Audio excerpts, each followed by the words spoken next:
안녕하십니까 사랑하는 성도 여러분. 오늘 또 우리는 예수님의 행적에 대해서 보려고 합니다. 오늘은 이제 예수님께서 나를 누구라고 하더냐라고 물으시고 거기에 대한 제자들의 답, 특별히 베드로의 고백을 중심으로 해서 한번 내용을 살펴보도록 하겠습니다. 오늘의 제목은 베드로의 고백입니다.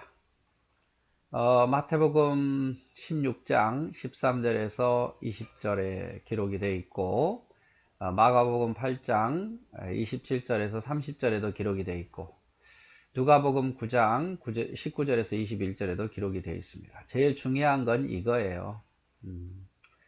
이 내용을 여러분이 한번 읽어보시고, 그 다음에 이야기를 듣는다면 훨씬 더 기억력이 남으리라고 싶습니다. 제가 이렇게 파워포인트를 이렇게 만든 이유는, 잘 만들지 못했지만 만든 이유는 어떻게든지 그림이라든지 이런 이야기식으로 이야기를 해서 여러분이 좀 말씀을 오랫동안 기억하게 하기 위해서요. 성경 이렇게 글자만 이렇게 보다 보면 금방 또 헷갈리고 잊어버리잖아요. 그러니까 이렇게 예수님 가신 행적을 순서별로 쭉 제가 PPT로 만들어서 또 사진 캡처해서 글씨 또 입혀가지고 한 거니까 쭉 여러분이 한번 지도를 놓고 생각해 보시고 또 말씀 보면서 이 순서대로 가시다 보면 아마 여러분 굉장히 성경에 대해서 많은 것들을 알게 되지 않을까 싶습니다. 예수님께서 제자들에게 이런 질문을 합니다. 사람들이 나를 누구라고 하더냐? 이렇게 질문하죠. 사람들이 나를 누구라고 하느냐? 여러분 누구나 사람은 다 궁금해 하잖아요. 사람들이 나를 어떻게 생각할까? 예, 나를 어떻게 생각할까? 이거 묻고 싶고 궁금하지 않습니까? 사람들의 속마음만 읽을 수 있다면 사람들이 나를 어떻게 생각하는지 한번 알아볼 거예요. 근데 우리는 사람의 속마음을 알 수 없기 때문에 궁금해요. 예수님도 제자들에게 묻습니다. 예수님은 사람의 마음을 읽으시지만 무슨 의도를 가지고 물으신 거죠. 제자들아, 사람들이 나 예수를 누구라고, 뭐라고 말하더냐, 이렇게 물어요. 그러니까 이제 들려오는 소문이 있잖아요. 예수님께는 직접 말하지 않아도 제자들에게 들려온 말이 있으니까 제자들이 이제 예수님께 말하는 거죠. 네, 예수님. 사람들은 예수님을 세례 요한, 죽었다가 살아난 세례 요한. 세례 요한이 목 베어 죽었잖아요. 그러니까 죽었다가 다시 산 세례 요한이라고 말하더이다.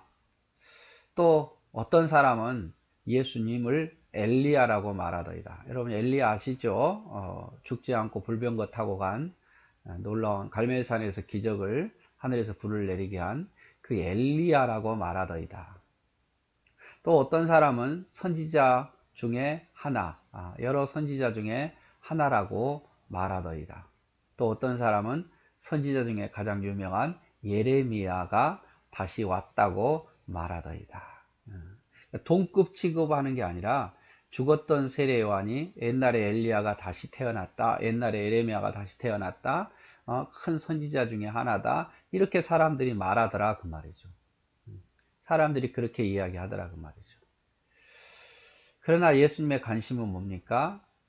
제자들의 생각이었어요. 그러면 너희는 나를 누구라고 생각하느냐? 또 질문하셔요. 앞번에는 사람들이 나를 누구라고 생각하느냐라고 말했고 들리는 소문대로 제자들이 말해줬는데 이제 예수님은 그렇다면 중요한 것은 그 사람들은 그 사람들 생각이고 너희 제자들은 나를 누구라고 생각하느냐 그 말이죠. 너희 제자들은 나를 누구라고 생각하느냐. 이건 참 제가 감동받은 내용이에요. 중요한 거는 세상 사람들이 예수님을 뭐라고 생각하느냐가 중요한 게 아니에요. 중요한 건 내가, 우리 성도들이 예수님을 어떻게 생각하고 하나님을 어떻게 생각하느냐가 중요한 거죠. 정말 모든 것을 할 수 있는 전능하시고 전지하신 하나님으로 믿고 있느냐가 중요한 거죠. 다른 사람 평가는 중요하지 않아요, 하나님은. 하나님은 그의 자녀들이 어떻게 생각하느냐가 중요하죠. 왜냐하면 그게 믿음이니까. 여러분 하나님을 무엇라고 생각합니까? 예수님을 어떤 존재로 생각하십니까? 거기에 답이 있는 거예요. 거기에 답이. 그렇게 물을 때 제자 중에 하나 베드로가 대답하여 이르되 주는 그리스도시요 살아계신 하나님의 아들입니다. 이렇게 돼요. 주는 그리스도시요 살아계신 하나님입니다. 여러분, 베드로가 정답을 말했죠. 당신은 그리스도 메시아요 살아계신 하나님의 아들이라. 보통 사람들은 다 인정하지 않았어요. 예수님은 하나님의 아들이라 그러니까 참남하도다라고 말했고 주님을 메시아로 인정하지 않았어요. 그냥 좋은 선생, 선지자 중에 하나, 뭐 엘리야다 이렇게 생각했지 그리스도라고 살아계신 하나님의 아들이라고 생각하지 않았는데 베드로가 거기서 마태복음 16장 16절에 유명한 고백이죠. 주는 그리스도시요 살아계신 하나님의 아들이라고 고백한 거예요. 여러분, 우리도 이런 고백을 할 수 있게 있어야겠죠. 이런 고백을. 그래서 예수님께서 말씀하십니다. 바요나 시모나 내가 복이 있도다. 이를 너에게 알게 한 이는 혈육 사람이 아니라 하늘에 계신 내 아버지다.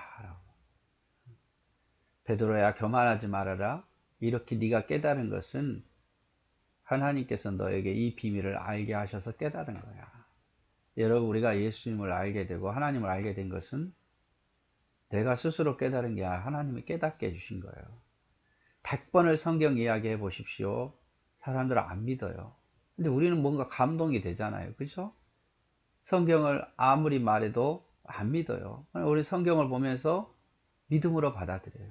이게 누가 한 거겠습니까? 하나님께서 감동하시고 마음을 여신 거죠. 옛날에 아무리 교회 가자고 해도 안 갔는데 오늘날부터가 내가 교회 가고 싶었고 내가 교회 가서 하나님 믿고 내가 하나님 앞에 회개하는 그 모습이요. 내가 되어진 게 아니라 하나님이 그렇게 끌어가신 거라 그 말이에요. 그래서 바요나 시모나 이를 알게 한 이는 사람이 아니라 하늘에 계신 내 아버지께서 이를 알게 한 거다. 그러면서 내가 너에게 이르노니 너는 베드로인데 이 반석 위에 너의 교회를 세우리라. 이 교회를 음부의 권세가 이기지 못하리라. 이렇게 말씀해요. 이 반석이 뭡니까? 원래 베드로 이름이 게바거든요. 게바가 반석이라는 뜻인데 베드로 이름 위에 교회를 세우리라. 천주교는 이렇게 말하죠. 베드로 위에 교회를 세우리라. 근데 이 반석은 우리 개혁주의에서는 신앙 고백으로 보고 있어요. 신앙 고백이에요. 이 반석이에요. 네가 말한 그 앞에서 마태복음 16장 16절 주는 그리스도시요 살아계신 하나님의 아들 그 신앙 고백 위에 교회를 세우리라. 그래서 우리가 말한 교회는 뭡니까? 그렇게 신앙 고백하는 사람들의 모임, 집단을 교회라고 말하는 거예요. 그 신앙 고백 위에 교회를 세운다는 거. 그래서 그 교회를 음부의 권세가 이기지 못한다 그 말이죠. 여러분, 우리에게 묻습니다.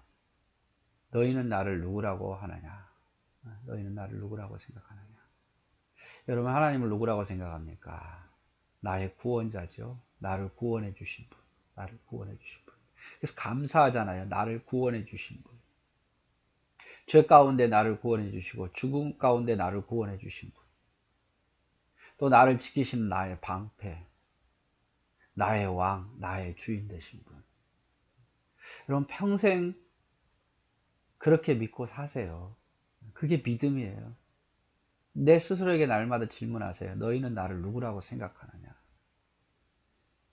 정말 양심에 손을 얹고 하나님을 어떻게 생각하느냐가 중요한 거죠. 저는 신앙의 모습이 달라요. 그러면서 예수님께서 제자들에게 부탁하죠. 내가 그리스도인 것을, 메시아인 것을 아무에게도 알리지 말라라고 말씀하죠. 알리지 말아라. 우리 같으면 이 사실을 알리고 싶은데 주님은 오히려 알리지 못하게 해요. 왜 그런지 압니까? 아직 때가 안 됐으니까. 이 사실이 알려지면 사람들이 믿을까요? 안 믿어요. 오히려 이런 말을 했다고 예수님을 더 죽이려고 할 거예요. 근데 아직 예수님께서는 죽을 때가 안 됐어요. 계속해서 더 전해야 돼요. 그러니까 이거를 괜히 사람들에게 알려서 내 죽음을 빨리 오게 만들지 말라 그 말이에요. 그래서 내가 그리스도인 것을 너희는 믿지만 이 사실을 아무에게도 알리지 말라라고 말해요. 이때로부터 예수 그리스도께서 자기가 예루살렘에 올라가 장로들과 대제사장들과 서기관들에게 많은 고난을 받고 죽임당하고 제3일에 살아나야 할 것을 제자들에게 비로소 가르치니라. 이제 이때부터 예수님께서 새로운 걸 가르칩니다. 무슨 말이냐? 나는 예루살렘에 올라가게 되면 사람들에게 고난받고 죽임당하고 그렇게 되겠지만 내가 3일 만에 살아난 것을 가르친 거예요. 일단 나는 죽게 된다 그 말이에요. 죽게 된다. 제자들은 죽게 된다는 말만 관심이 있고 살아난다는 말은 아예 믿지도 않았어요. 그러니까 예수님이 죽게 된다니까 뭐라 그래요? 제자들이 만류하겠죠. 그러지 마소서, 그러지 마소서. 안 됩니다. 올라가지 마소서. 당신 죽으면 안 됩니다. 내가 예루살렘에 올라가면 이렇게 죽게 되리라. 베드로가 특별히 말리니까 마태복음 16장 22절 베드로가 예수를 붙들고 가나여 가로되 주여 그리 마옵소서. 이 일이 결코 주에게 미치지 아니하리라.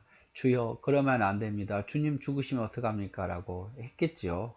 그래서 예수께서 돌이키시며 베드로에게 이르시되 사탄아 뒤로 물러가라. 너는 나를 넘어지게 하는 자로다. 내가 하나님의 일을 생각하지 아니하고 도리어 사람의 일을 생각하는도다 하시고. 베드로로서 제자로서 당연히 예수님께서 돌아가신다니까 만류하는 건 당연한 거죠. 그렇죠? 인간적으로 생각할 때. 그러나 베드로는 영적으로 생각하지 못한 거예요. 그래서 예수님께서 사단아 뒤로 물러가라. 사단아 뒤로 물러가라. 너는 나를 넘어지게 하는 자들아. 예수님의 마음이 흔들릴 수 있게 만든다 그 말이에요. 네가. 그러면서 말하죠. 하나님의 일을 생각하지 않고 사람의 일만 생각하는도다. 여러분 하나님 관점에서 생각하면 예수님께서 마땅히 십자가에 못 박혀 돌아가셔야 되죠. 근데 사람의 관점에서 생각하면 헤어져야 되는 거잖아요. 그럼 만류하게 되는 거죠. 우리가 하나님의 일을 할 때 마찬가지입니다. 하나님의 관점에서 생각할 건지 사람의 관점에서 생각할 건지. 여러분 지금 행동이 하나님이 보실 때 옳은 행동입니까? 우리의 신앙의 모습이 하나님 보실 때 옳은 모습이냐고 말해요. 내 상황과 여건과 모든 걸 생각해 볼 때는 그럴 수도 있지 이렇게 이해될지 모르겠습니다. 그러나 하나님도 과연 그렇게 생각하실까요? 중요한 것은 하나님을 생각을 아셔야 돼요. 사람이 이렇쿵 저렇쿵 그런 생각이 아니라 하나님은 어떻게 생각하실까? 하나님 어떻게 보실까가 중요한 거예요. 지금 이 상황 속에서 지금 이런 상황 속에서 내가 어떻게 해야 하나님이 옳게 여기시는가? 나의 이 모습이 하나님이 옳다고 말씀하실 건가? 생각해 보셔야 된다고 말이죠. 내가 하나님의 일을 생각하지 아니하고 사람의 일을 생각하는도다.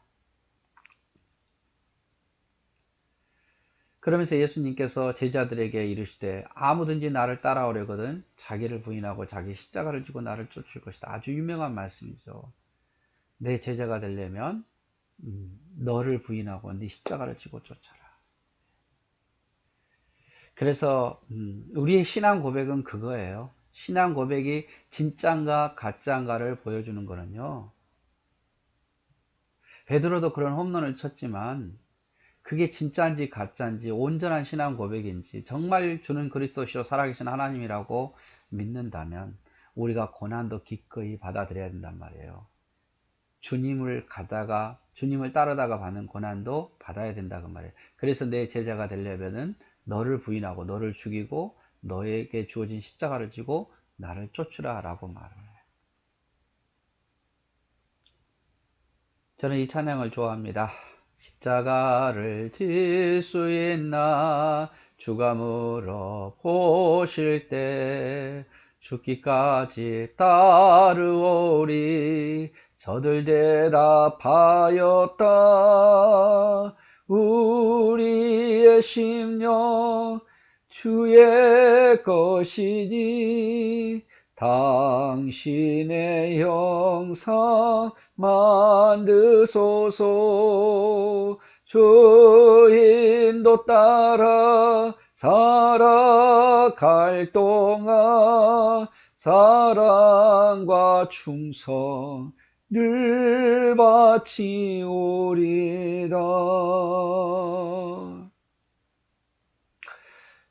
너는 나를 누구라고 생각하느냐? 너는 나를 누구라고 생각하느냐? 하나님의 영광을 먼저 생각하는 제자들, 그리고 나도 나를 부인하고 내 십자가를 지고 가는 사람들, 그분이 나의 왕이요 나의 구원자고 나의 소망이기 때문에 기꺼이 우리가 그 길을 걸어갈 수 있는 사람이 되어야 됩니다. 네, 사랑하고 축복합니다.